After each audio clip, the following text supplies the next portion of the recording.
Okay, good evening, everyone. This is another Monday evening short talk and Q&A on the Clear Mountain Monastery YouTube channel, also on the Buddhist Insights YouTube channel and Facebook.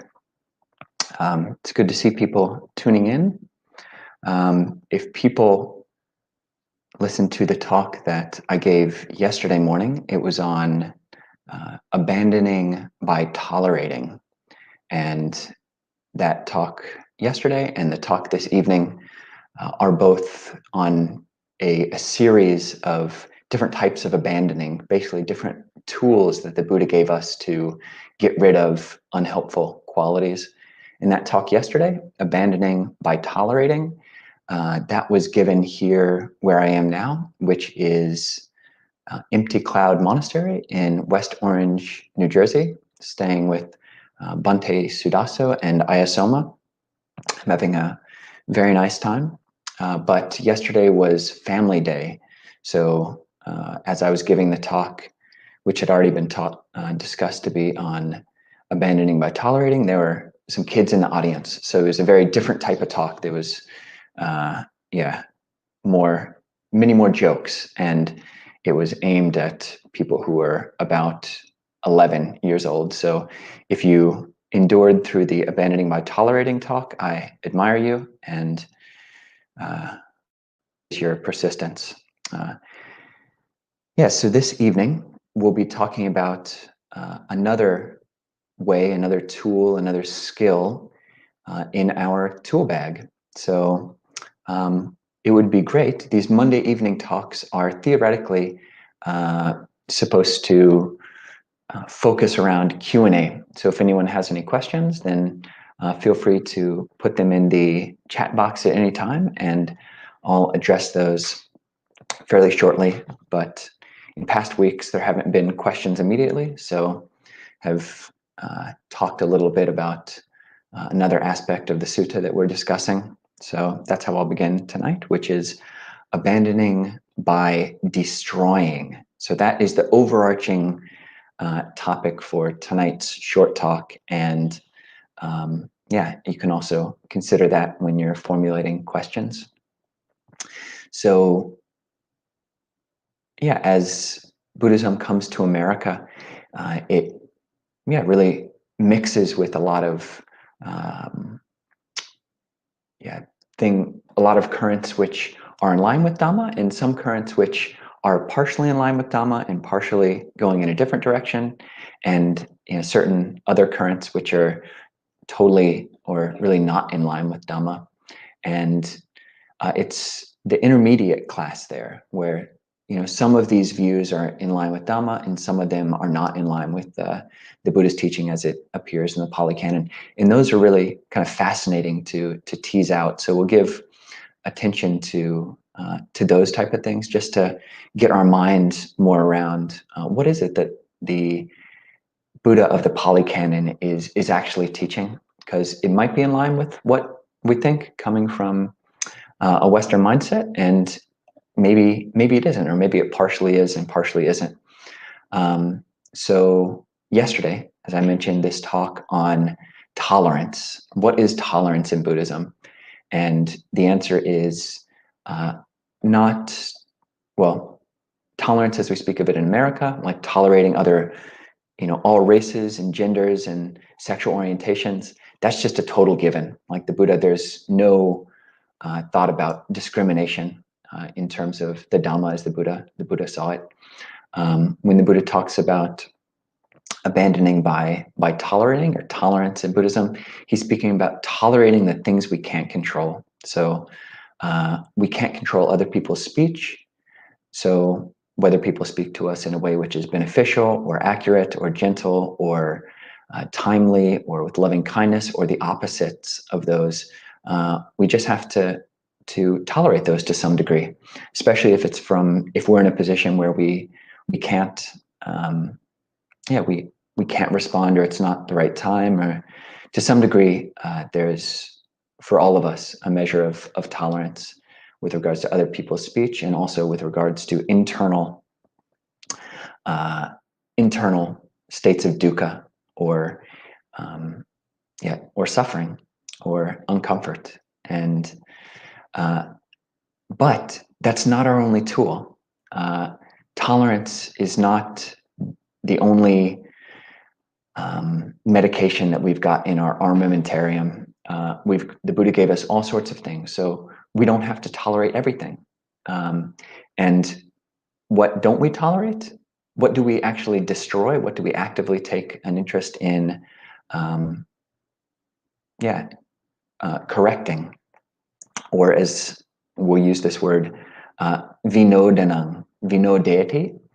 This is the Pali word which Ajahn Thanissaro, Ajahn Jeff teaches as, or translates as, to destroying. So these are the defilements which we relate to by destroying them. So we don't tolerate these things, which I'm about to mention. We destroy them. Or other translations for vinodeti include dispelling, or removing, or pushing away, rejecting.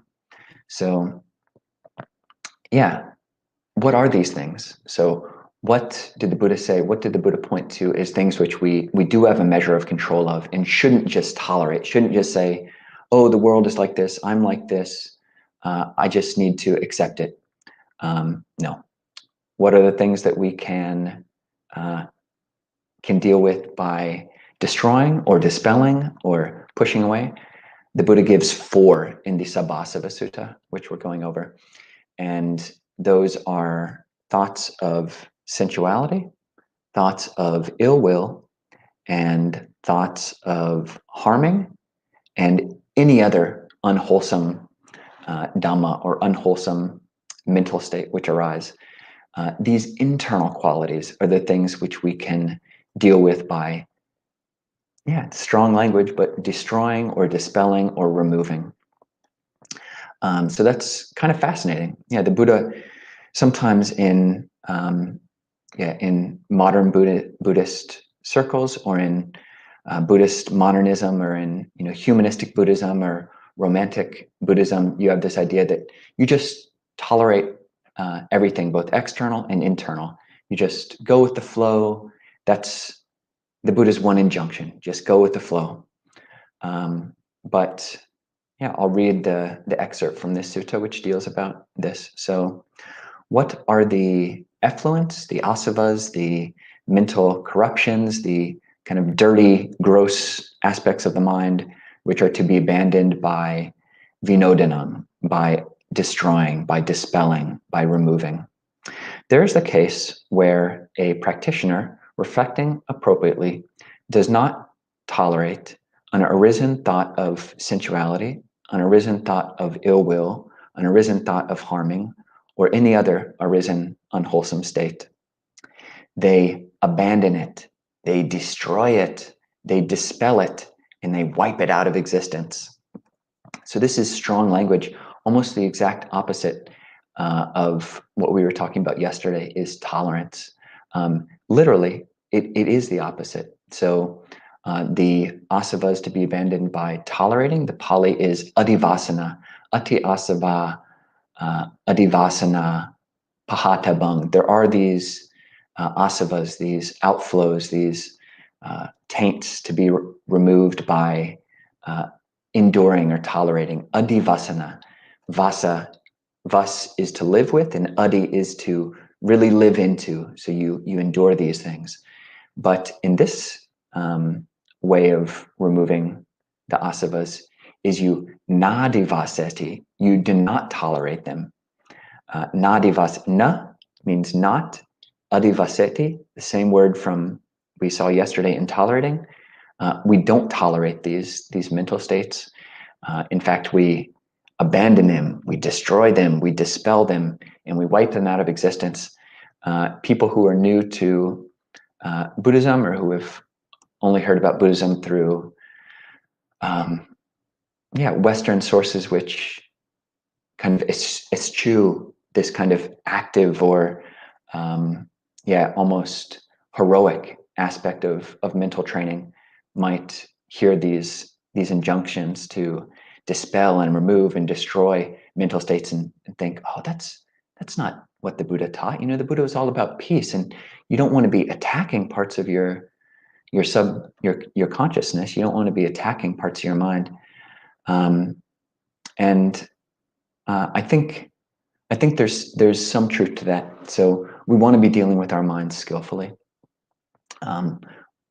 Attacking is a strong word, and the Buddha doesn't use attack, doesn't use beat or flog. You shouldn't flog these mind states out of existence, or self-castigate. There's no allowance for monks to literally self-flagellate, to take long ropes or chains or beat themselves, as happens in other monastic traditions. There's none of that. We're not into that. But we can relate in this way, which is more active. When we see these thoughts arise, then abandoning them and dispelling them and wiping them out of existence is something which the Buddha said is not only possible, but is a good thing to do. And is within our purview. It's within the realm of possibility and wholesome regarding and pushing of the mind. So that's a general introduction, and I might speak a bit more on this general principle, but maybe come back to take Q&A, since that's the purported thing which we do on Mondays. So here's a question. So Ajahn Kovilo, you gave us a really intriguing analogy when comparing Burmese Vipassana with the Thai forest tradition, boxing versus MMA. It says it's continued. Here's the second part. Perhaps for a meditator following the Burmese tradition, you could give us some hints for adding to our arsenal, which still remains generally on course, of observing impermanence of sensation. This is referring to a statement which is actually a quote which I had heard from one of my teachers, Ajahn Sanyamo, wonderful, beautiful monk, about the difference between, I was talking to him about coming from the Goenka tradition, which is very technique-based. So you get a very, very clear technique, two or three very specific techniques. Breath meditation on the breath as it comes in, just in this little triangle right here, as you can experience it there. Noting sensations from the top of the head down to the soles of the feet, and loving kindness meditation. So my teacher Ajahn Sanyamo said that this is kind of like formal boxing, where there are very, very clear rules. You can't kick, you can't bite, you can't basically throw people to the ground and do all this type of grappling moves. There are very clear constraints, and similarly with whether it's the Vipassana is taught in the Goenka tradition, or the Samatha jhanas taught in the Pa-Auk tradition, or the noting techniques taught in the Mahasi tradition, or really any other. Those are all just three Burmese related lineages, but it has nothing to do with the country. It's really any school or modality which focuses on one or two specific techniques and suggests really eschewing, not paying attention to, or mixing techniques. So that's a big thing in some of these traditions. There's a simile. If you want to find gold, if you just dig down right here, today you dig all day, and then you decide tomorrow, I'm going to dig over there. I didn't find any gold today down here, so I'm going to dig over there tomorrow. And then the next day you dig somewhere else, and the following day you dig somewhere else. And if you just keep doing this is a desultory way of practicing. You're practicing a little bit here, a little bit there, and if you do that, then you'll never go deep enough to get to the gold. And a good question to ask yourself is, we're in West Orange, New Jersey. Is there actually any gold in the ground here? That's a bit of a flippant reply, but Yeah, that's one take on it, is you just take your one technique and hone in on it. You've got these rules, keep to them. Yeah. But other techniques, say, as Ajahn Chah would teach, basically experiment. The mind is more variegated than the whole animal kingdom. You've got alligator mind states and monkey mind states and apish mind states and butterfly mind states, all these different things. So you have to relate to them differently. So the Buddha and Ajahn Chah would say, practice with different techniques, experiment. So that's the MMA, or the kind of mixed martial arts way of approach. You can throw somebody on the ground, you can kick them in the face, you can do a jumping side kick, roundhouse, grapple them on the ground and squeeze them between your legs, do whatever it takes. That's the no holds barred approach, is how my teacher was describing the Ajahn Chah tradition. And I don't say this to denigrate any of these Burmese lineages that I mentioned, because I think they raise a really good point. Yeah, our life is only so long, and yeah, it's really, really important to become skilled at meditation, and having one technique that you focus on, yeah, can be a great life practice if that works for you. So yeah, the question which is raised is specifically about these boxing techniques. These what we're thinking of as Burmese specific techniques. Following the Burmese tradition, could you give us some hints on adding to our arsenal, which still remains generally on course, of observing impermanence of sensation? So yes, yeah.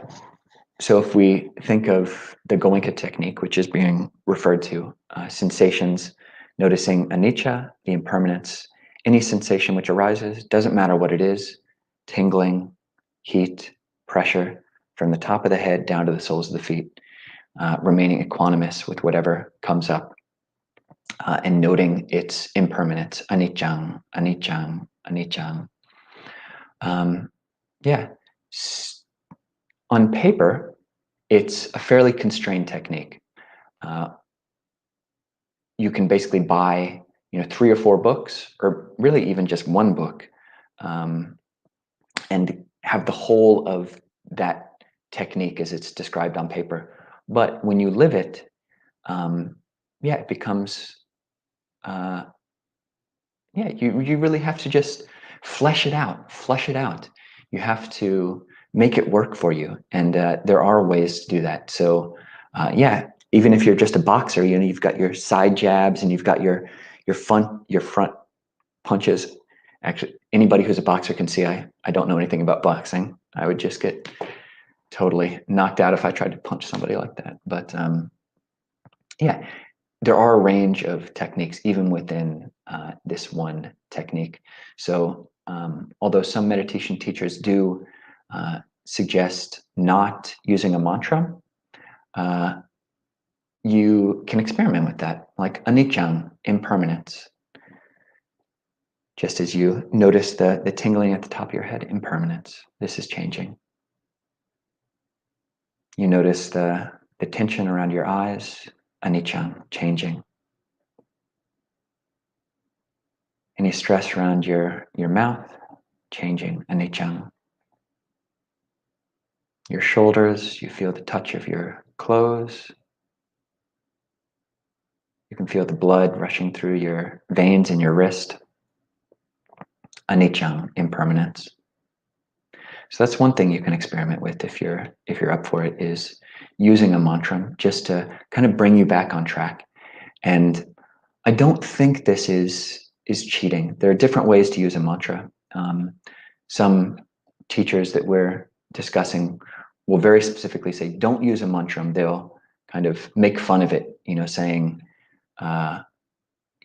what is this, sectarian, Rama Lama Ding Dong, Rama Lama Ding Dong, this mantra practice. It has nothing to do with the Buddha's teaching. So But there are different ways to use a mantra, and the mind is going to be thinking anyway. Yeah. So, yeah, even in the first jhana, there's still vitaka, there's still directed thought.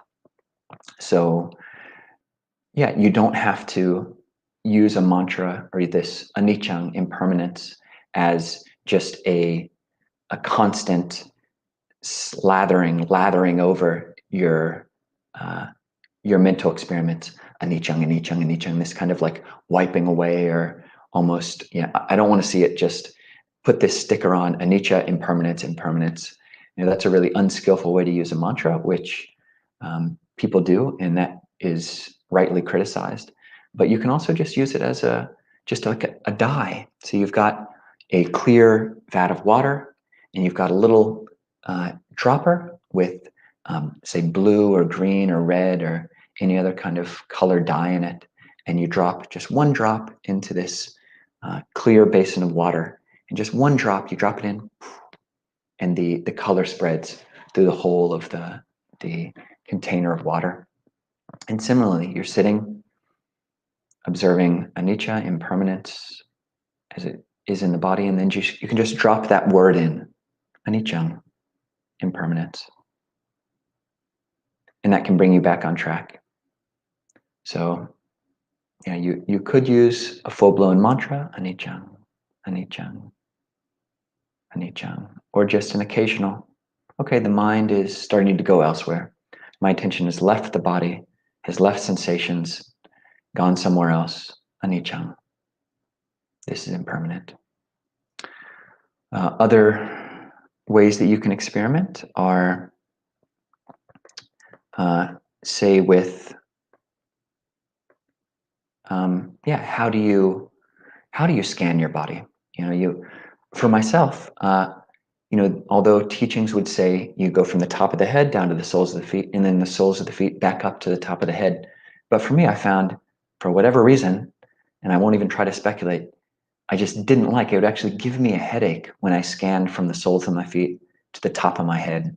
So basically, I would just like a waterfall, just let gravity from the soles of the feet to the top of the head, and then jump, right back to the top of the head, down to the soles of the feet, and scan in that way. Other realms you can experiment with include, the realm of speed. How fast do you scan?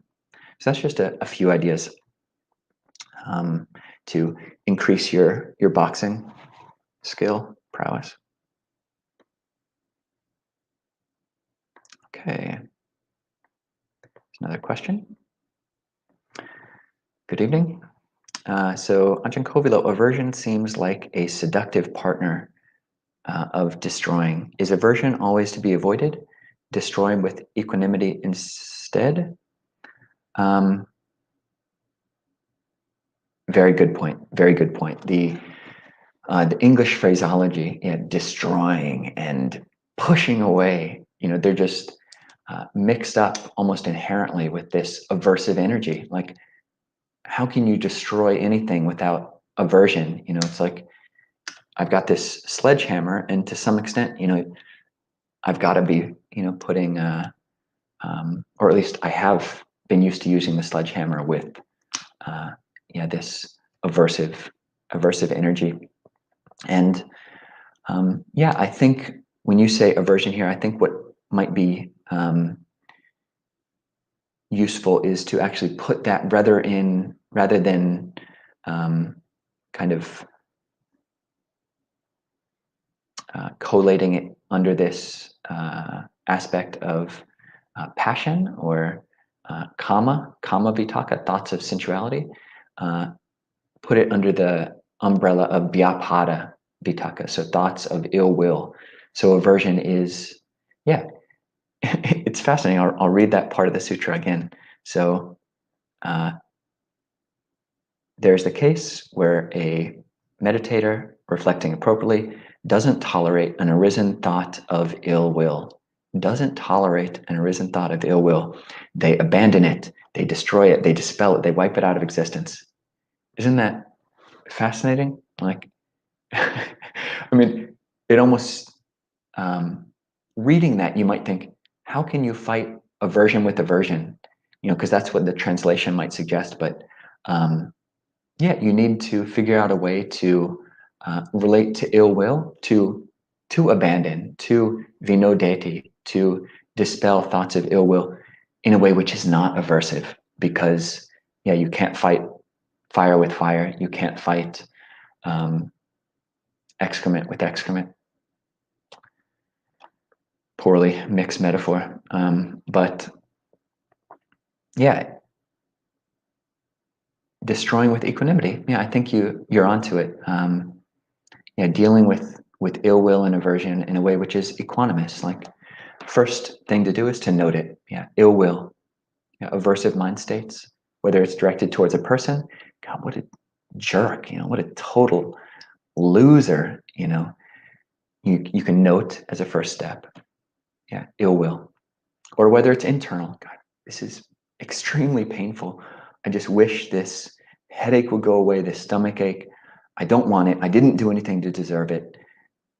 May it go away. As you can see, that's all mixed up with aversion. But yeah, equanimity, and noting it, ill will, whether internal or external. And yeah, that goes some way to addressing it. But then, yeah, how you go about destroying and dispelling really is a matter of your own skill. You have to pick up skills to do that. So yeah, how can you think in a way which helps you abandon ill will? Yeah, you can think of the good qualities. If it's a family member, obviously you didn't marry that person because they were a total bad person. You have seen in the past that this person has goodwill.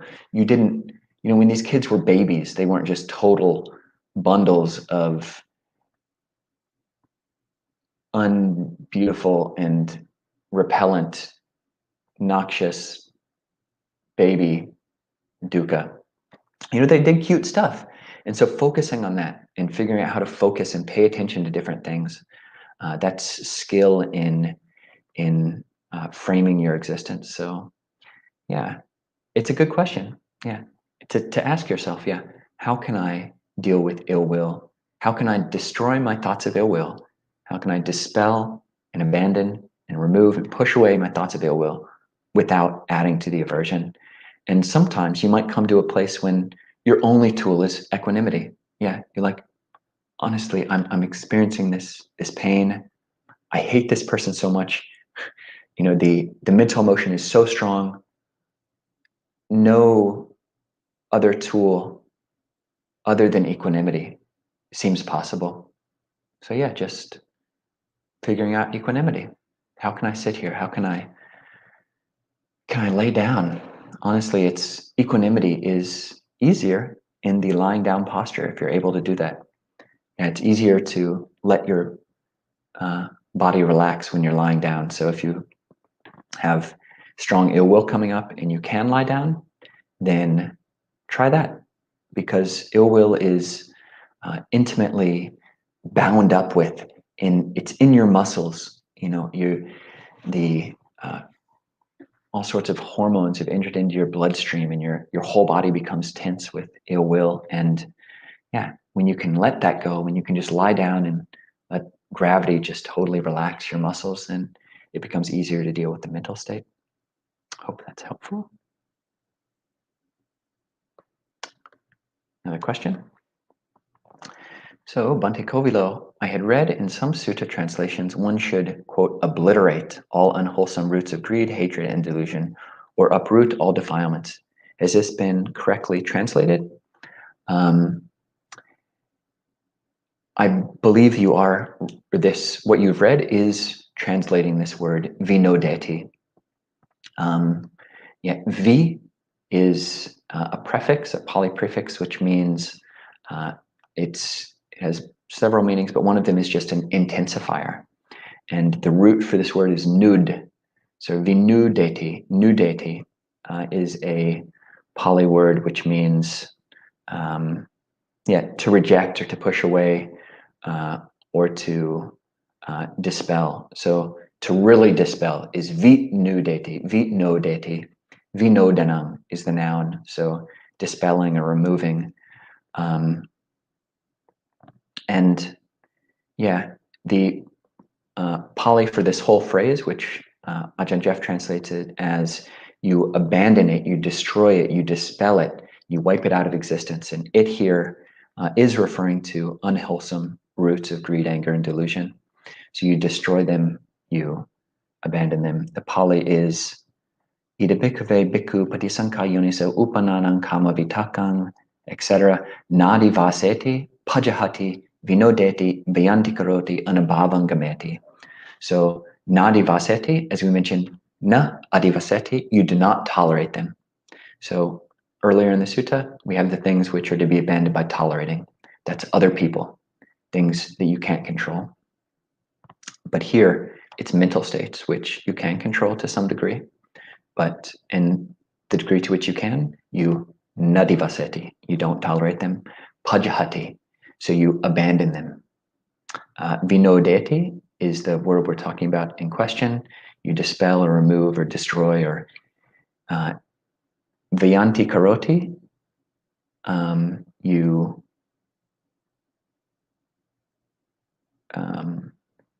make them, you work for their non-being, or anabhavam gameti, you wipe them out of existence. You wipe them out of existence. Anabhavam gameti. So I think that might be also either your translator is translating vinodeti or anabhavam gameti as obliterates. And obliterate, people learn some Pali. English words just are so mixed up. Obliterate, like, I mean, that's almost like nuke. You want to like nuke your mind states. I mean, that's, fortunately, I haven't ever seen, a Pali translator suggesting that we should nuke our ill will or compassion, but obliterate comes pretty close, or decimate. I've never seen that. But again, obliterate comes pretty close to decimating and nuking. It's just degrees. But this anabhavam gameti, the Pali is more neutral. So bhavam is just existence, and unabhavam is so not existing. Gameti, to gum, to move. The e makes it causative. You cause to make or cause to go to non-existence. So it's not, the Pali isn't, it's a fairly like neutral injunction. It is an injunction. The Buddha said that you should make these go to non-existence, but it doesn't have the connotations of, totally like, sending napalm over your unhelpful mental states, which obliteration does. So thank you. Good question.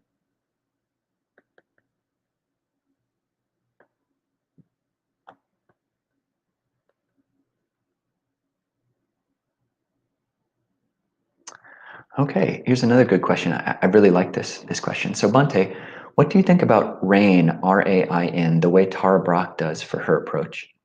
So I think it's a beautiful technique. I love it. So RAIN is an acronym which stands for recognize, allow, investigate, and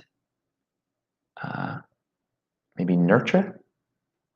Please someone correct me if I got that N wrong. But yeah, that's a beautiful technique, and it's definitely, someone used the phrase earlier as these different our arsenal. Yeah, so this is definitely a weapon or a tool for our toolkit. Is the RAIN technique, is recognizing, allowing, investigating, and nurturing. And it's beautiful. And honestly, I've been brought to tears, which I'm sure other people have as well, with using that technique. And honestly, that, like, sometimes that's all you can do. Like, sometimes our mind states are just so intractable, so unworkable. Our minds are so unmalleable. that all we can do is just recognize ill will. My mind is just thoroughly filled with sensuality. All I want to do is eat the rest of that cake and then eat the next cake in the fridge. And then basically, I just never want to stop eating. And that that the kind of habit energy of that is such that, yeah, all you can do is just recognize it. You can't make it go into non-existence any other way. And so just allowing, yeah, okay, I allow this as a conditional, as a provisional. It's like in Pali Buddhism, there is a goal for our practice, and it's nibbana, and that is the complete overcoming of greed, anger, and delusion. And yeah, that's a goal which is unique even amongst like modern Buddhism, Buddhist modernism, as it appears. Like many ways of psychologizing Buddhism will say, actually, when the Buddha talks about the total removal of greed, anger, delusion, that's just a mistranslation, or he doesn't really mean that. It's not really possible to totally remove these things. All you can do is just figure out a better present moment relationship to them. And that, in my understanding of the Dhamma, that's not a correct understanding of the Buddhist teaching in the Pali Canon. And I think that's a fairly orthodox and reasoned reading of the Pali Canon, that it is possible to totally remove greed, anger, and delusion. But so we take that as our ultimate goal. We are swimming across we're swimming miles, and that is our far goal. That's the island that we're trying to reach. But to get there, we need to have different strokes, and the arms are going to get tired if you just do breaststroke all the time. So maybe this rain technique is like doggy paddling, or just like floating as much as you can on your back, or you've got a kickboard or something. So you just allow. So at the present moment, my butterfly stroke is just not working to go towards the goal. I'm just going to doggy paddle or just float on my back enough to not drown, and just for the present moment, allow this and investigate it and nurture yourself. Thank you very much for bringing that up. And anyone who hasn't practiced with that, I highly recommend listening to talks by Tara Brach, or I think Diana Winston will also teach this rain technique. And I think on Dhamma Seed, there are recordings of Tara Brach doing 30-minute guided meditations with this rain technique. So it's beautiful. Yes. So we have, I thought in was for non-identification. And I think the way that Diana Winston teaches rain is there are two ins. So there's recognizing, allowing, investigating, non-identification, and then I think nurturing. But I could also get that second in wrong. But yeah, non-identification is also a great non-aggressive way of dealing with these things. So yeah, aggression isn't always a skillful way of using our minds. So rain is a much more passive resistance. And passive resistance, I don't use that. I'm not deriding that. It's a totally valid technique. But yeah, non-identification, you can just label that this isn't mine. Although it seems like it's totally overpowered my life and my mind and my thoughts at the moment, it's not me. So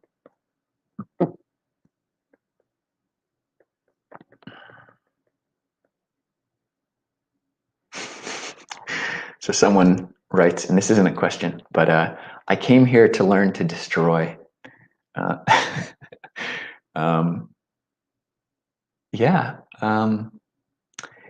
For some people, this does work. Yeah, and especially I think for people who have a skill or propensity with samadhi.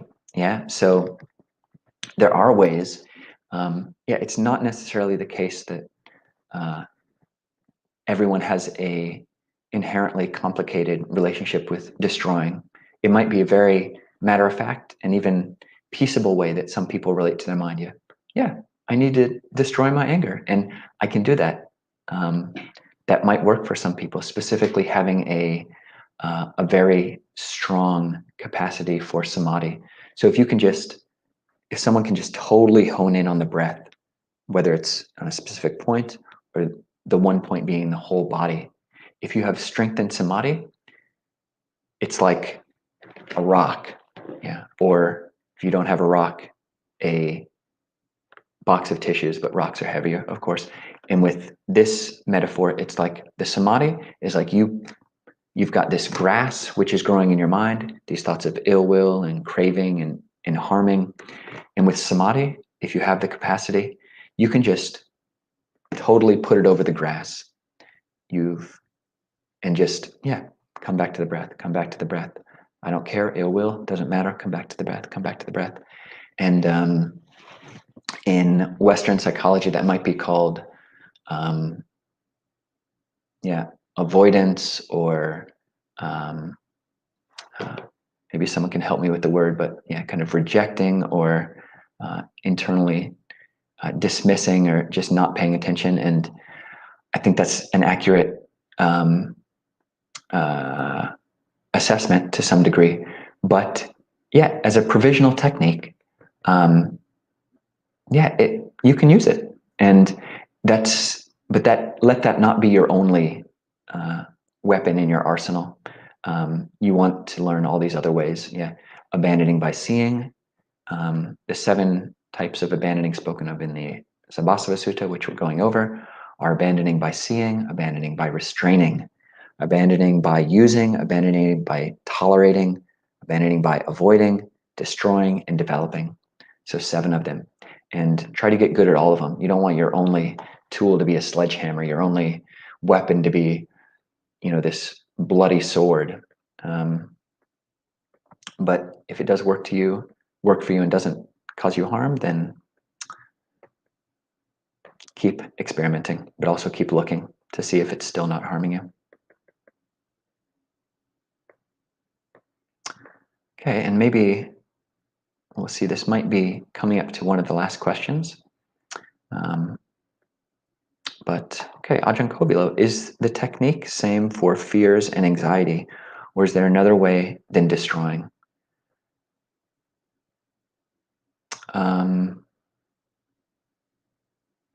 This specific technique is, it does mention other papaka akusala dhamma. So upananang akusalanang papakanang dhammanang. So basically, with any arisen papa, evil, akusala, unwholesome mental states.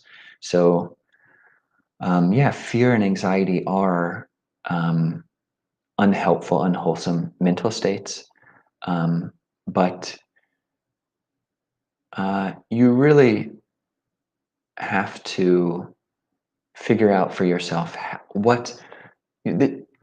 these are broad brush.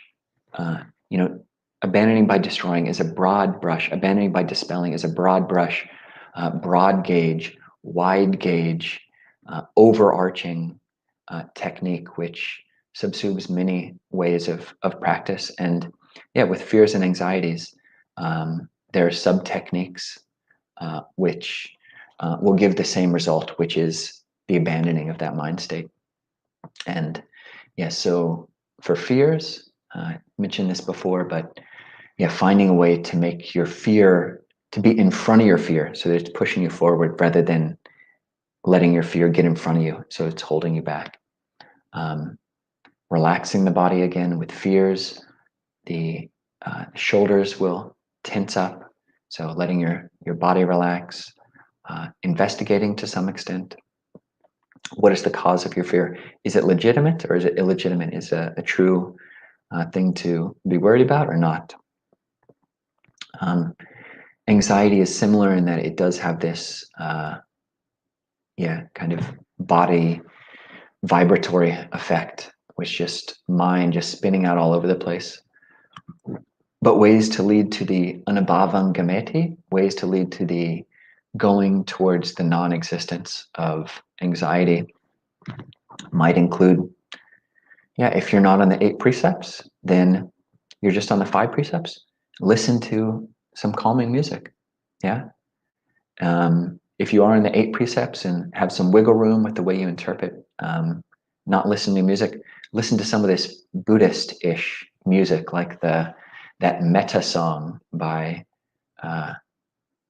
maybe you know the one I'm talking about. I forget the artist's name, but it's played in all these meditation centers. But it's really calming. I've listened to it before, and listening to calming music, and you can find your techniques for abandoning, your techniques for leading to the non-arising, non-existence of these things anywhere you can find them. So there's whole industries in America for relaxation. And some of their tools are valid. If you're not a monk and you have access to a luxuriant bath, then a bath can, relieve some anxiety. And there's no rule against that if you're a layperson. So maybe there's one more question, but for people who want to sign off now, it's been 45 minutes, and I think that's our general cutoff. I think there is one more question, which I'll address, but for people who want to leave, yes, please feel free to sign off now. Thank you for coming. The word which I was trying to get was repressing. So the repressing by samadhi. And I think, is there a place for repression in Buddhism? I think repression in modern psychological circles is a wholly negative term. So maybe we can leave it as a negative term that we don't want to do. But like blocking or temporarily averting one's gaze. Maybe think of it like that.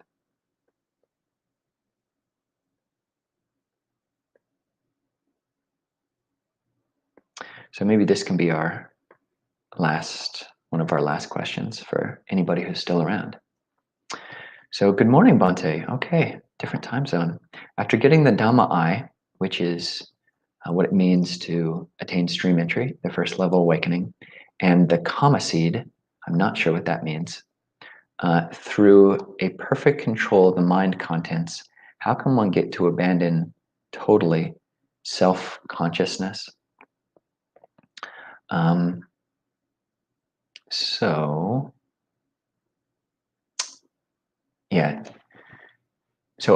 maybe I'll summarize the question as I understand it as, so after one has attained stream entry, how does one abandon, the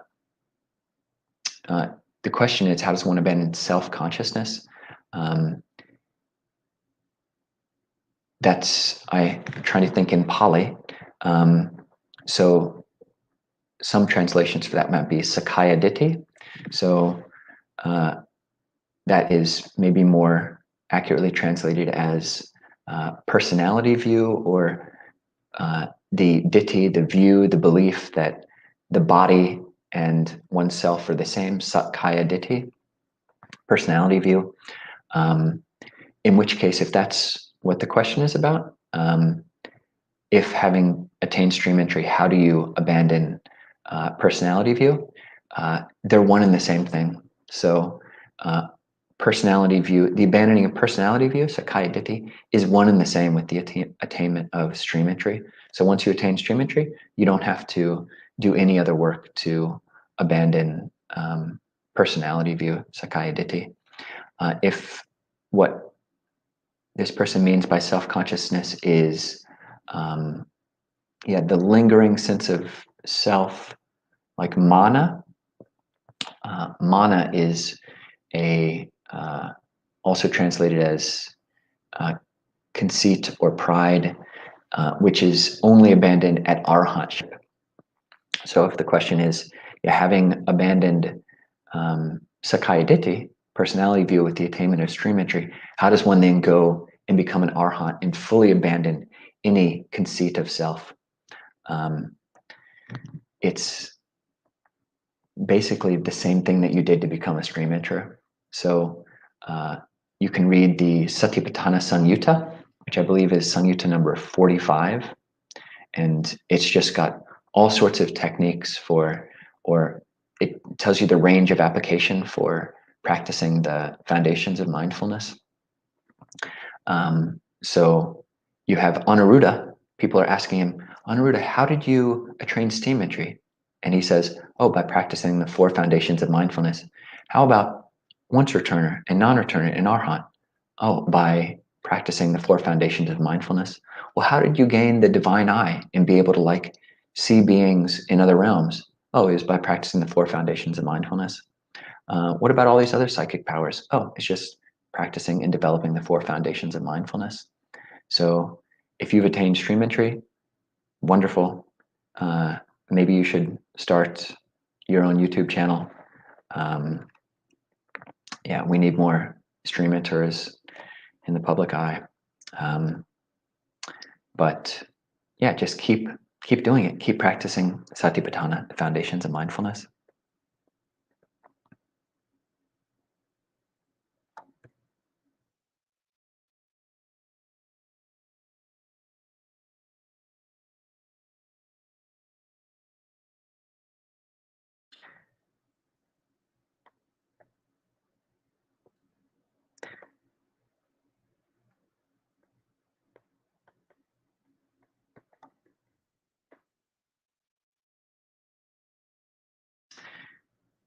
So maybe just 2 more questions for those who've stuck around. And then we really will quit in 9 minutes. So, Bhante, then one should use mindfulness in order to recognize and uproot these unwholesome states and practice the wholesome states of mind using noble wisdom and mindfulness. Yeah, that's a good summary. Yeah, use your mindfulness in order to recognize and uproot unwholesome states. So I think when we talk about mindfulness, one definition of mindfulness is that which remembers what is wholesome and unwholesome. So mindfulness does that first part of recognizing what's wholesome and unwholesome. That mindfulness can put a label on, oh, I remember that I don't want to give vent to ill will. I don't want to give free rein to the little piggies of my mind. I don't want to just let my lust and greed and harmful intents just run wild. So those are labels which mindfulness can help to correctly and helpfully assist us. But uprooting is less a factor of mindfulness than it is of energy, of virya.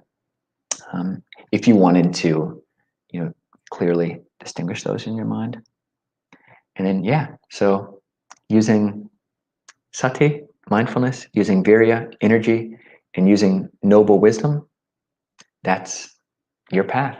Keep doing it. Yeah, the Buddha said that the eightfold, each factor of the Noble Eightfold Path, they circle and run 3 states, circle and run around each of the 8 factors of the Eightfold Path. And those are right mindfulness, right effort, and right view. So right view correctly identifies your mind state. Right mindfulness reminds you that you want to either cultivate or abandon that. And right effort actually does the work of cultivating or abandoning. And final question. How can one learn to accept their karma, including the suffering one goes through? Ask yourself questions. So, to what extent is what you're experiencing past karma that you can't do anything about? And to what extent is it something that you can do something about? And that's an ongoing investigation for our whole lives. And there, we can, push and incline the mind in certain directions. But then there comes a point when the mind is just no longer trainable. You've reached the limit of how much you can make your sore knee stop being sore. You've reached the limit of how much you can make your migraines go away. You've taken the medication that you need to take, but there's still pain as a remainder. So how do you accept that?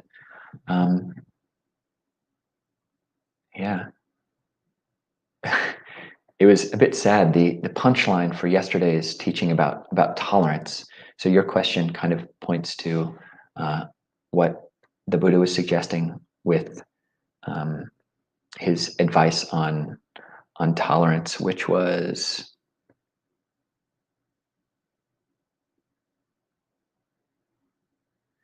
one tolerates cold, heat, hunger, and thirst, the touch of flies, mosquitoes, wind, burning, and creeping things, ill-spoken, unwelcome words, and bodily feelings that when they arise are painful, raking, sharp, piercing, and disagreeable, displeasing, and menacing to life.